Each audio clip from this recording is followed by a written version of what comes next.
आज मैं जो है आप लोगों को 9 क्लास हिंदी मीडियम में जो मातृभाषा आपकी जो हिंदी है मातृभाषा, इसके तहत जो है मैं आप लोगों को बताया था प्रथम पाठ श्री भुजन सहाय जी का कहानी का पाठ जो समाप्त हो चुका है।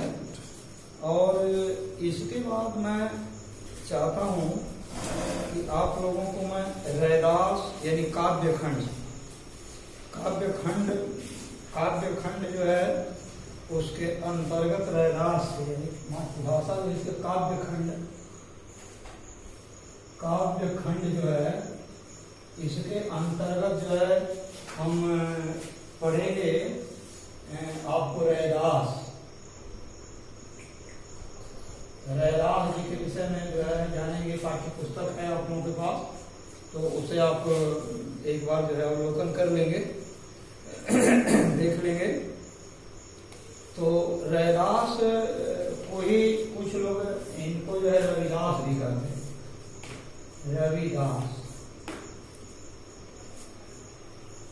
रैदास का नाम रविदास भी है। और इनका जो है हम लोग जो पद है आपके पाठ्य पुस्तक गोधरी घाट 1 में जो है रैदास जी का जो पद है वही इसमें 2 पद है, तो उसमें जो है पदों को हम पढ़ेंगे। रैदास के पदों को पढ़ेंगे। सबसे पहले हम आइए रविदास का जीवन परिचय। रैदास का जीवन परिचय हम लोग पहले समझ लें कि आज रविदास जी का जो है जीवन परिचय क्या है। तो देखिए रविदास जो आज ख्याति प्राप्त हैं रविदास के नाम से, उनकी जयंतियां भी मनाई जाती हैं। संत पुरुष भी थे वो। इनका जन्म वाराणसी में जो है सन 1388 ईस्वी में वाराणसी इनका जो है वाराणसी में इनका जन्म हुआ था। वाराणसी में कब हुआ था? तो 1300 जो है आपको 88 ईस्वी हुआ था। 1388 ईस्वी में इनका जन्म हुआ था। कहाँ हुआ था? वाराणसी में हुआ था। तो और इनको मोक्ष भी प्राप्त हुआ था, यानी हम इनका जो निर्वाण जो हुआ था, निर्वाण अब क्यों कहते हैं इसके विषय में बता रहे हैं। निर्वाण जो है इनका हुआ था 1518 ईस्वी में। 1518 ईस्वी में। अब देखिए हम इतना जरूर समझेंगे कि रविदास जी का जन्म वाराणसी में 1388 ईस्वी में हुआ था। इनको जो है एक संत कवि माना जाता है। संत कवि। और संत को अंग्रेजी में आप लोग संत कहते हैं, SANT संत कहते हैं। तो अब संत का अर्थ महात्मा होता है। तो यहां मैं बता दूं आप लोगों को कि साधारण व्यक्ति जो होता है उसका जो है उसकी मृत्यु होती है। साधारण व्यक्ति जो होता है उसका क्या होती है? मृत्यु होती है। लेकिन जो महात्मा होते हैं उनको निर्वाण होती है। निर्वाण का मतलब होता है मोक्ष होना। निर्वाण का अर्थ क्या होता है भाई? मोक्ष होता है। ध्यान देंगे तभी जाकर सही रहेगा भाई। मोक्ष यानी उनकी गति जो है मोक्ष में होती है। और आप सुने होंगे कि बड़े बड़े नेतागण निधन होता है उनका। नेतागणों का क्या होता है? निधन होता है। तो अब आप समझें निधन, मृत्यु और निर्वाण। इसके विषय में यदि आप नहीं जानेंगे तो फिर उसी बात में सोचेंगे। यानी बड़े बड़े नेताओं का निधन होता है, साधारण मनुष्यों की मृत्यु होती है, जबकि संत और महात्माओं का क्या होता है? निर्वाण होता है। कैवल्य भी इसको कहते हैं। निर्वाण को क्या कहते हैं? कैवल्य। तो यहाँ बोर्ड पर आप देखते रहेंगे तभी समझ। निर्वाण का अर्थ मोक्ष भी होता है, कैवल्य का, जैसे महात्मा बुद्ध को निर्वाण प्राप्त हुआ था, उनकी मृत्यु नहीं हुई थी, मृत्यु नहीं कह सकते हम, क्या कहेंगे हम, कैवल्य प्राप्त होता है या उनकी जो है मोक्ष निर्वाण प्राप्त हुआ था। तो संतों का निर्वाण होता है, कैवल्य होता है, मोक्ष होता है। साधारण व्यक्ति की क्या होती है, साधारण जन की, यानी साधारण जन की क्या होती है भाई, मृत्यु होती है, ठीक है। और नेताओं की क्या होती है, नेताओं का जो है निधन होता है। समझ में आ गया कि नहीं आ गया अपना? तो इस तरह से ये व्यवस्था है आप लोगों को। सिकंदर लोधी उस समय राजा था 1388 ईस्वी में। सिकंदर लोधी का इतिहास में आप लोग पढ़ेंगे, उसमें हमारे हिस्ट्री के जो टीचर हैं वो बताएंगे। आप सिकंदर लोधी के विषय, कार्यकाल के विषय में समझें, जाने। तो उसमें जो है सिकंदर लोधी उस समय दिल्ली का जो है शासक था, और उसने जो है उनको दिल्ली आने का निमंत्रण जो है दिया था। किनको?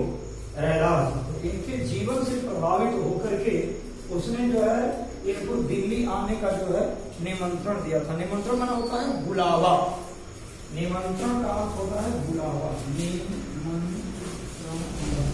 निमंत्रण होता है बुलावा, बुलावा। ये उनको जो है बुलाया था या आइए। और मध्य युग के जो शासक हैं, जैसे प्राचीन युग में मैंने पहले ही बता दिया कि आपको महर्षि वाल्मीकि और आदि कवि बाणभट्ट, हर्ष इत्यादि के नाम आते हैं। लेकिन मध्यकाल में जैसे तुलसीदास, कबीरदास, रविदास, सूरदास, ये मध्यकालीन जो है, और विद्यापति, ये सभी क्या हैं? मध्यकालीन कवि हैं और लेखक हैं, मध्यकाल के।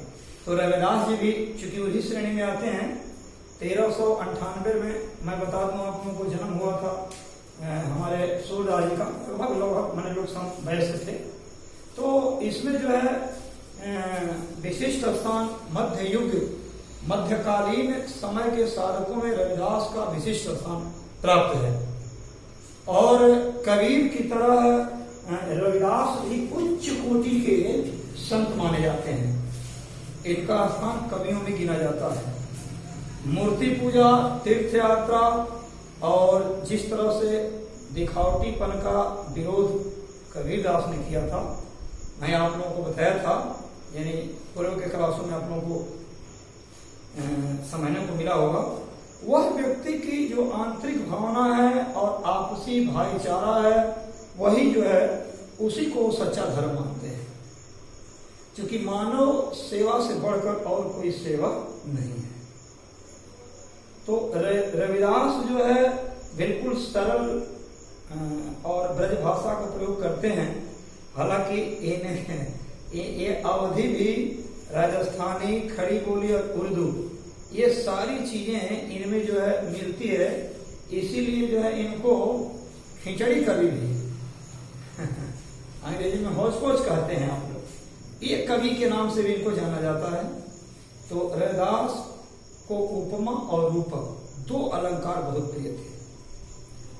तो सीधे साधे पदों में संत कवि ने हृदय के भाव बड़ी सफाई से प्रकट करते हैं।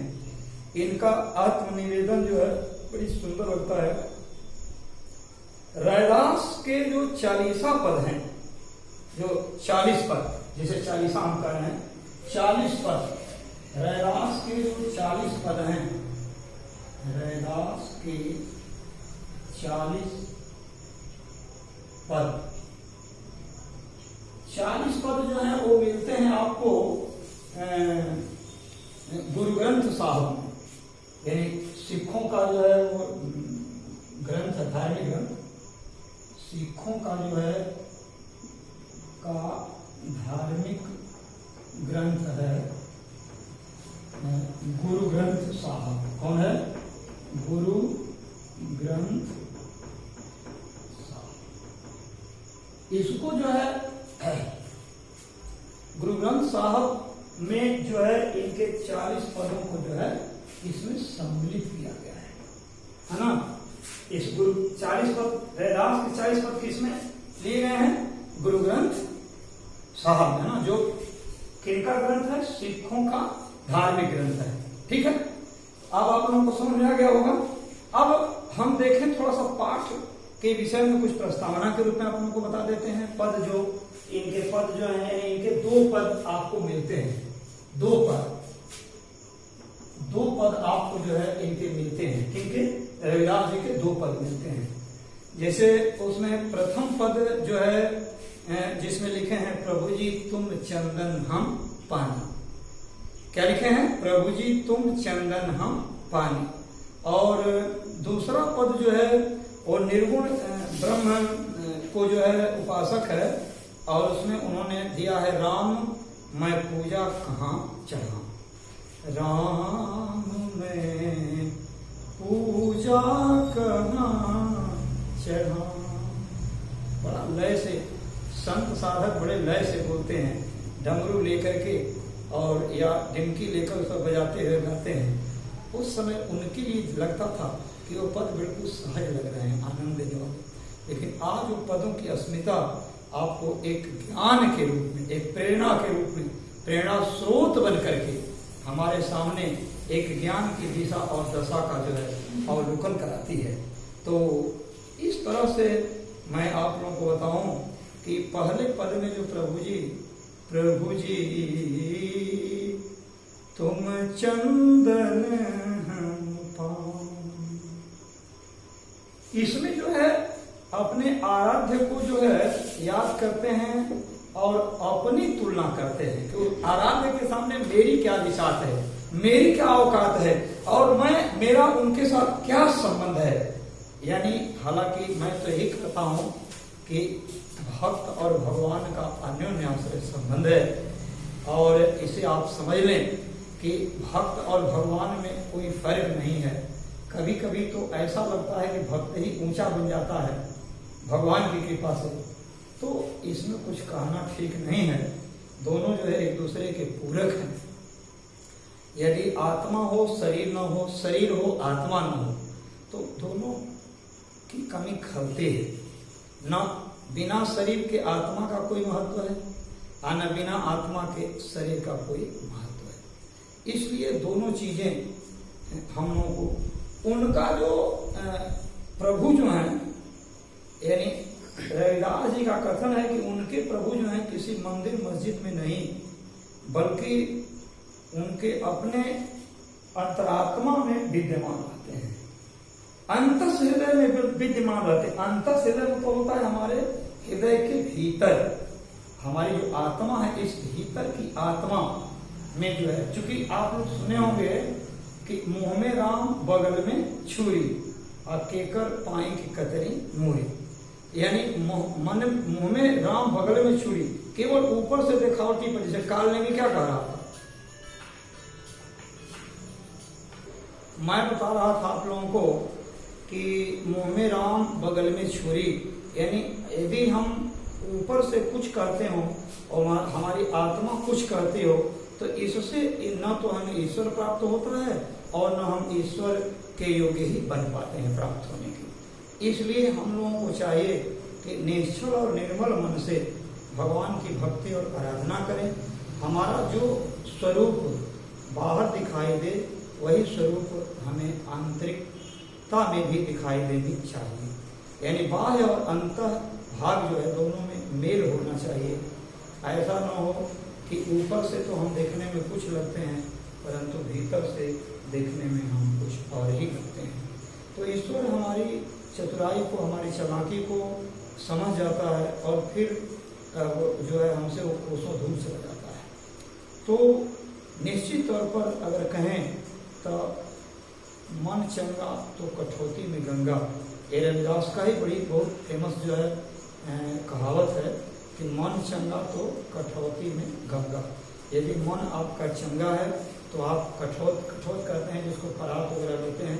पहले कठौत होता था, काठ का जो है गमला की तरह बना हुआ होता था, उसी को हम लोग कठौत कहते आजकल तो भाई बच्चों को समझाने के लिए थोड़ा सा बताना पड़ेगा, क्योंकि कटवत अब उनको दिखाई नहीं दे रहा होगा, क्योंकि पहले काठ का बड़ा बड़ा जो है बनता था गमला की तरह, जिसमें पानी या आटा वाटा सना जाता था, तो उसको कटवत कहा जाता था। पत्थरी होती थी पहले, पत्थर की बनी बड़ी बड़ी बड़ी जो है गमले की तरह होते थे, जिसमें आटा वाटा लोग मांगता था, तो हेता लूता नहीं था।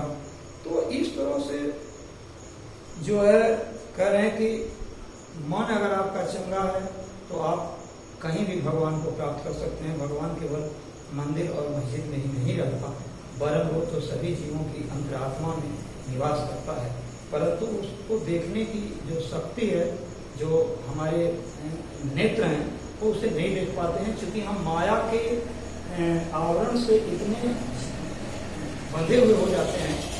माया का आवरण हमको इतना जो है दबा देता है कि हम कुछ जो है सच्चे स्वरूप का दर्शन नहीं कर पाते हैं।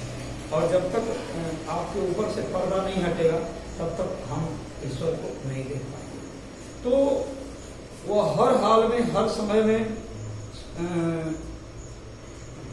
अपने आप को सुंदर सुसंपन्न मानते हैं, तो इसलिए उनके जैसा कवि हमारे लिए प्रेरणा का स्रोत है। फिर दूसरे पद में निर्गुण भक्ति की जो सार्थकता है। अब निर्गुण भक्ति और सगुण भक्ति, भक्ति दो तरह की जो है होती है, एक सगुण और दूसरा जो है निर्गुण, यानी भक्ति के दो प्रकार होते हैं। भक्ति के दो प्रकार, पहला होता है सगुण, सगुण भक्ति, और दूसरा जो है निर्गुण भक्ति। सगुण भक्ति और निर्गुण भक्ति, ये दो तरह की भक्तियां जो है होती हैं। तो आप समझ लें कि सगुण भक्ति क्या है। सगुण भक्ति का मतलब ये होता है कि जिसका कोई ना कोई आकार हो, आकार प्रकार यदि है तो समझ लीजिए कि वो सगुण है। जैसे हम लोग समझते हैं कि कृष्ण के जो है सर पे मोर मुकुट है, कानों में कुंडल है, गोरोचन में तिलक लगाए हुए हैं, घुटनों नीचे रेणु तन मंडित, यानी वो जब चलते हैं तो धूल दूसरित, रेणु मन होता है धूल, तन माने शरीर में, मंडित मन होता है लपटा जाना। तो जब चलते हैं तो गिर जाते हैं, लौट कर चलते हैं। लड़कों का स्वभाव को जानते हैं कि थोड़े अपने ठेहुना के बल पर चलता है, तो उस समय वो जो है दूसरित हो जाते हैं। तो मैं ये बता, इस रूप को है जिस रूप में मीरा ने उनकी वंदना किया है, सूरदास और तुलसीदास ने जो है भगवान राम को तीर धनुष और जो है जटाजूट इत्यादि के माध्यम से जो है ये सगुण है। और निर्गुण का मतलब होता है, जैसा कि आप लोग सुने होंगे कि बिन पग चले सुने बिन काना, कर बिन कर्म करे विधिनाना, यानी बिन पग चल, पैर नहीं है फिर भी बहुत चलते हैं, सुने बिन काना, कान नहीं है लेकिन बहुत सुनते हैं। यानी भाव ये हो गया कि वो निराकार है, यानी अब ऐसे समझिए तब बढ़िया रहेगा। यानी जो प्रकृति का जो विघटित रूप आप देख रहे हैं, प्रकृति का विघटित रूप क्या है, जैसे वायु, अग्नि, मिट्टी, हवा, जल, ये विघटित रूप है कि नहीं है, अलग अलग रूप है कि नहीं है। इस अलग अलग रूप को हम जो है ये निर्गुण कर सकते हैं। और जब इस एक पांचों तत्व मिलकर एक नए शरीर का जब निर्माण करते हैं तो उसको क्या हम कहते हैं, सगुण कह देते हैं।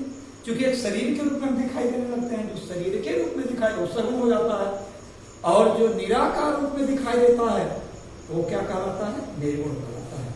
तो ईश्वर के भी दो रूप हैं, एक आकार प्रकार से आप नंदन बंदन स्तुति और प्रार्थना करते हैं, और दूसरा केवल आत्मिक उनका केवल अनुभव करते हैं, उनके हवाओं में, अग्नि में, जल में, हर जगह जो है उनका अनुभव करते हैं हम, और एकदम एकाग्र होकर ओंकार का जो है जप करना शुरू कर देते हैं।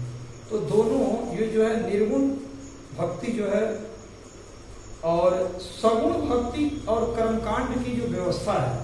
अब सगुण भक्ति अभी मैंने कहा पूजा पाठ करना, प्रसाद चढ़ाना, फूल पत्ती चढ़ाना, ये सगुण रूप है। लेकिन निर्गुण रूप क्या है कि केवल हाथ जोड़कर उनकी प्रार्थना करना और उसी में सब कुछ अर्पण कर देना। और कभी कभार इतनी शुद्धता है, उस शुद्धता को देखकर भी रविदास जी का कथन है कि किस तरह से हम पूजा करें, क्योंकि अगर गंगा का जो जल है वो मछली का जूठा है, तो कुछ न कुछ बातें हैं जो अच्छी भी हैं, सोचनीय भी हैं, परंतु हमें उस फेरे में न पड़ करके हमसे जो अच्छा, यानी हमको जो यानी सगुण मार्ग, सगुण भक्ति हमें अच्छी लगती है तो उसे जरूर करनी चाहिए। क्योंकि अब हम माता पिता हमारे हैं जो सगुण रूप में, अब हम कहें कि निर्गुण रूप में हम हवा में माता पिता को मान लेते हैं, ये बड़ा कठिन हो जाता है। निर्गुण ब्रह्म का उपासना करना बड़ी कठिन काम है। ये वही साधक कर सकता है जो उच्च कोटि का ज्ञानी होता है, एक बात याद रखिए। और सगुण भक्ति का जो है कोई भी उसे जो है प्राप्त कर सकता है, ज्ञानी अज्ञानी कोई भी उसको जो है ग्रहण कर सकता है, और उसके माध्यम से गंवार अनपढ़ भी व्यक्ति भगवान को प्राप्त कर सकता है। तो कर्म कांड में जो है न पढ़ करके, यानी घपोसला में न पढ़ करके केवल तन मन और से ईश्वर की पूजा जो करता है वह ईश्वर के सुंदर सहज छवि को जो है देख लेगा। आइए हम जो है आप लोगों को अब इसके आगे जो है बताएंगे। तो इसमें जो है रविदास जी का पहला पद जो है उसको थोड़ा गेय रूप में है, उसको देखेंगे। तो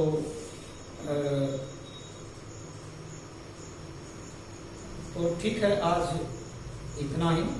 और चूंकि रविदास जी का आप परिचय देखें, ये लिखे हुए भी हैं, तो इसके अनुसार आप अपने मना पटल पर इसको बराबर स्मरण रखना है, और स्मरण रखने के लिए बार बार इसकी पुनरावृत्ति करनी होगी। इस पाठ को देखना चाहिए, जहाँ जहाँ अच्छे अच्छे चीज़ हैं। जैसे मैंने कहा है कि 40 पद जो है, कोई पूछेगा कि रविदास के लिखे हुए कुछ पद हैं, तो आप बताएंगे कौन पद हैं। 40 पद हैं जो गुरु ग्रंथ साहब में जो उसको सम्मिलित कर लिया गया। ठीक है, तो इस तरह से आज समय जो है समाप्त होता है। यदि किसी को इस विषय में कुछ समझना हो तो आप समझ सकते हैं, पूछ सकते हैं रविदास के विषय।